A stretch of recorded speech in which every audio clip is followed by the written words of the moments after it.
cidade comercial ao lado do maior aeroporto de Paris. O objetivo é criar um grande centro de negócios entre a Europa e a China. Está transformado desde já numa boa oportunidade para empresas portuguesas de construção. A exuberante dança dos dragões nos arredores de Paris para marcar o início da construção de um enorme projeto comercial, uma cerimónia entre o Oriente e o Ocidente. Em redor há muitos hectares, é neles que Carlos Matos concretiza o seu sonho, uma enorme cidade comercial. Os melhores produtos vão ser fabricados no mundo inteiro, é para ser aqui vendidos e apresentados aqui em primeiro. É para ser um centro internacional de exposição permanente e evitar o máximo as feiras que andar com tudo às costas, de país para país. O Paris Asia Business Center vão ser centenas de espaços dedicados às trocas comerciais entre a Europa e a China, mas estão previstos ainda hotéis, clínicas, restaurantes, escritórios. Esta fase da construção é uma bênção para as empresas portuguesas do setor.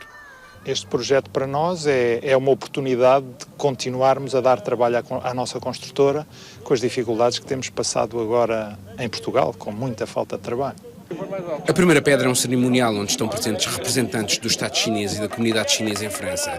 Já palabraram para eles metade desta primeira fase de construção deste futuro Parque Internacional de Negócios. O governo chinois ne cherche pas l'excédent commercial. Nous cherchons la balance. Le balance. C'est pourquoi ce projet va encourager encore davantage l'exportation des produits de l'Europe. Voilà, je suis très content. Diplomatas, políticos, homens de negócio, muita gente para a inauguração deste projeto que representa um investimento de 600 milhões de euros. São 220 hectares, um avultado investimento, um projeto grandioso, afinal de contas, neste lugar onde quase nada há, vai passar a existir dentro de muito pouco tempo uma pequena cidade comercial. Paulo Dentinho, RTP, Paris. Cavaco Silva espera que os empresários portugueses aproveitem as portas que ficaram abertas na visita que fez à China. O presidente português acredita que está mesmo reforçada a parceria estratégica entre os dois países. Na última etapa da visita, o chefe de Estado foi revisitar marcas portuguesas em Macau. Um roteiro pela herança portuguesa de Macau. Cavaco Silva foi ao Jardim Luís de Camões. Este é o Daniel. Ana? É Ana. E quantos anos tem a Ana? 6. Desceu a escadaria das ruínas de São Paulo. Bom dia. You come from China? From Macau. E apreciou o talento para a dança dos alunos da escola portuguesa. Num dia dedicado ao Macau português, Cavaco Silva veio a este edifício que a comunidade portuguesa de Macau conhece bem. Foi aqui que muitos deles nasceram. Trata-se do antigo edifício do Hospital São Rafael, hoje convertido no Consulado-Geral de Portugal. Foi aqui que o Presidente fez o primeiro balanço da visita. Esta visita de Estado elevou para um outro patamar, mais elevado, a parceria estratégica que Portugal estabeleceu com a República Popular da China. 7 dias na China, empresários iniciaram conversas para hipóteses de investimento, universidades prometeram cooperar entre si. Se nós formos capazes de dar seguimento a tudo aquilo que ficou registado nessas conversações, será muito benéfico para Portugal. Mas há uma área em que Cavaco Silva reconhece que ele próprio ainda tem um esforço a fazer. Melhorei um pouco a minha capacidade para utilizar os pauzinhos, mas muito incipiente ainda, muito incipiente. Não consegui fazer grandes progressos. O encontro com a comunidade portuguesa de Macau e Hong Kong põe um ponto final nesta visita de Cavaco Silva à China. O Presidente diz que fez o seu papel e recomenda agora ao Governo e aos empresários que aproveitem as portas que agora foram abertas. Vítor Gonçalves e António Antunes, RTP, Macau. Os aumentos das contribuições para a DSE já estão publicados em Diário da República. Apesar de entrar em vigor amanhã, esta subida de 2,5% para 3,5% será apenas sentida nos salários do mês de junho. Isto porque as remunerações do mês de maio já foram processadas, entretanto. O aumento dos descontos dos trabalhadores para a DSE foi aprovado pelos partidos da maioria em abril e promulgado por Cavaco Silva há pouco mais de uma semana. A oposição fez saber que vai pedir fiscalização sucessiva da constitucionalidade do diploma.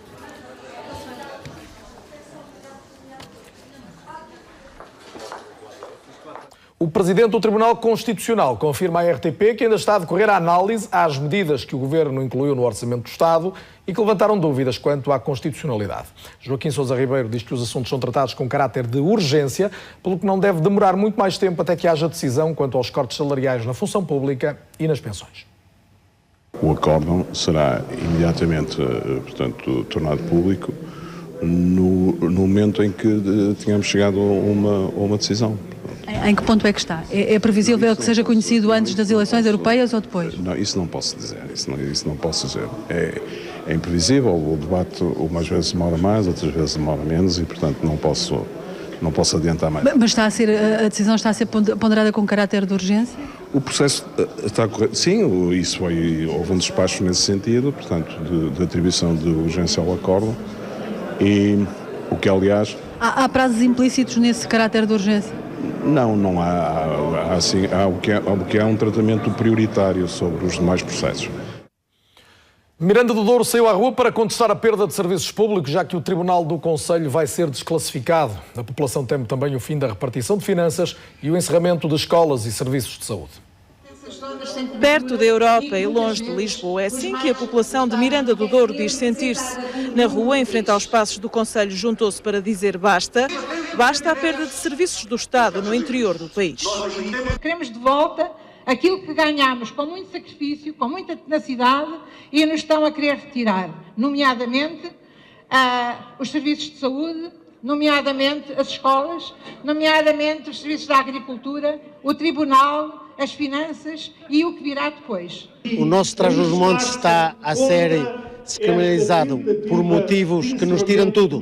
Ou temos que ir para Bragança, ou temos que ir para Mogadouro, ou temos que ir para aqui para tratarmos de algum assunto. Tirar bilhete de identidades, irmos às finanças, irmos para todo lado. Ou ir para Mogadouro, ou irmos para Bragança. Está muito mal. Uns queixam-se, outros agitam bandeiras espanholas. Estou a segurar uma bandeira de Espanha e eu, neste momento, me sinto envergonhado de já ser português. Eu tenho 30 anos de autarquias locais e reconheço a vergonha de um governo o que está a fazer em Miranda e ao Nordeste Transmontano.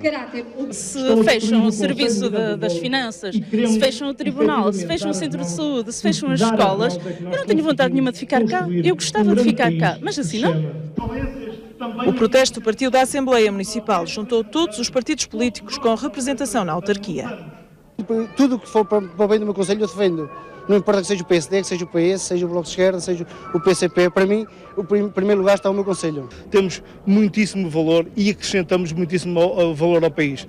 Não estamos só aqui para pagar impostos, estamos aqui também para, efetivamente, que o Estado nos dê aquilo que nós temos direito. Se tudo ficar como está, o povo e os políticos admitem endurecer a contestação nos próximos tempos, esta foi apenas a primeira ação de luta.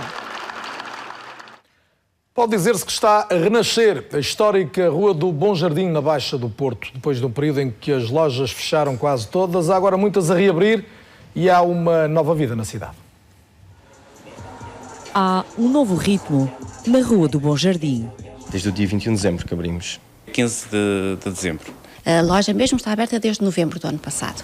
3 histórias de 3 novas lojas que abriram numa das ruas mais tradicionais da Baixa do Porto. Ricardo Silva queria abrir uma loja de conservas. Nós temos 300 referências de conservas portuguesas, umas mais conhecidas e típicas como a sardinha, em tomate, em azeite, em tomate picante, mas temos assim coisas também muito diferentes, como o atum albacora dos Açores. Temos, por exemplo, uma conserva de petingas com vinho de peixe. E uma loja destas só podia estar na Baixa. Claro, queríamos a Baixa do Porto e procuramos incansavelmente durante 6 meses. Esta loja é especializada em patchwork, uma técnica pouco divulgada em Portugal. Na loja vendem-se tecidos, produtos acabados e dão-se workshops. A escolha da Rua do Bom Jardim deveu-se a várias razões. Por não ser uma rua muito central dentro da Baixa, era uma rua que as rendas eram mais baratas do que se fôssemos para Santa Catarina ou outro sítio. Mas tinha a vantagem de, como estar muito perto da estação de metro principal, que é da Trindade, ter muito movimento. E, portanto, para nós pareceu-nos que seria bom ter uma rua com muito movimento, muita passagem, mas ao mesmo tempo que as rendas fossem acessíveis. E a todas estas, Francisco Reis junta mais uma. Existe uma previsão de a Rua do Bom Jardim ser, daqui a 2 anos, uma das ruas mais movimentadas do Porto, com mais comércio na zona do Porto. A Baixa tem perdido negócios, dezenas de lojas têm fechado as portas por falta de clientes. uma má fase que o Presidente da Associação de Comerciantes diz já ter passado. Estagnou de uma forma considerável neste primeiro trimestre do ano. Isto porque, essencialmente porque grande parte da crise foi muito intensa nos anos anteriores. Surgem agora novas lojas com públicos muito direcionados, como esta especializada em equipamento musical. Os sucessivos prémios que a cidade tem ganho de melhor destino turístico dão uma motivação extra a quem quer abrir portas numa das zonas mais tradicionais da cidade. Estreou em Cannes, mas à margem do festival, o filme inspirado no escândalo sexual de Strauss-Kahn, o antigo diretor do FMI. Sem financiamento francês nem apoio na distribuição, este Welcome to New York só pode ser alugado a partir de casa e através da televisão. Esta antiga sala de filmes pornográficos em Cannes pode ter sido o único cinema em França a exibir Welcome to New York. Gérard Depardieu, Jacqueline Bisset e Mickey Rourke protagonizam a película de Abel Ferrara, inspirado na acusação, em Nova York, da violação de uma empregada de hotel por Dominique Strauss-Kahn, na altura diretor do Fundo Monetário Internacional e potencial candidato à presidência francesa. Finalement, vous diriez que ça valait la peine? Oui. Ça valait quand même la peine. Et on peut se poser la question de savoir pourquoi ce film n'est pas diffusé ailleurs que sur le net. Alors on aura peut-être la réponse tout à l'heure. Soit c'est un grand film et alors on peut se poser la question. Feito com dinheiro americano porque nem investidores nem canais de televisão franceses quiseram financiar o filme e porque houve dificuldades na distribuição, os produtores escolheram então as plataformas online. Y a quelqu'un? C'est pour le ménage. Depardieu é Devereux, nome ficcional para Strauss-Kahn. Jacqueline Bisset representa Anne Sinclair, aqui batizada de Simone. C'est un désastre. É da relação ficcionada entre os dois que vive o filme, além das consequências das pulsões num dos homens mais poderosos do mundo. A jornalista Anne Sinclair reagiu hoje ao filme, dizendo-se desgostosa pela forma como as mulheres são representadas, as alusões ao dinheiro da família e as relações do avô com o regime nazi durante a Segunda Guerra Mundial. Sinclair garante que não vai levar à justiça nem o realizador, nem o produtor. Foi hoje apresentado o Futebol Park, que é um espaço para ver os jogos do Campeonato do Mundo, graças aos esforços conjuntos de 4 entidades, entre elas a RTP.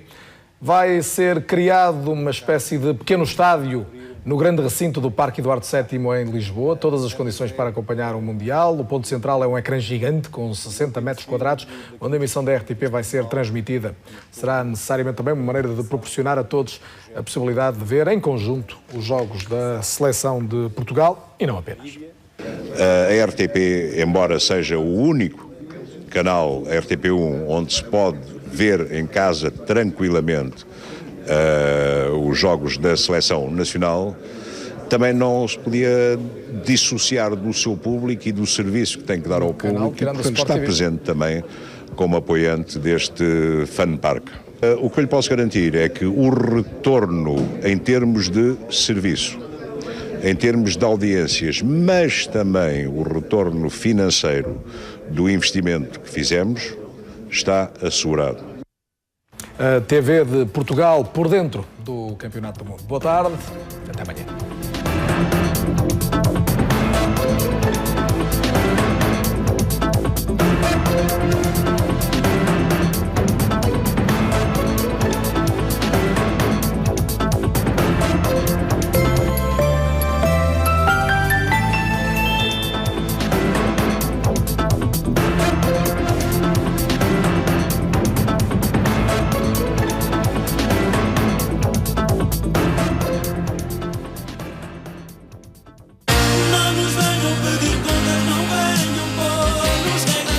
Sabemos que os nossos dias não vão ser gastos assim.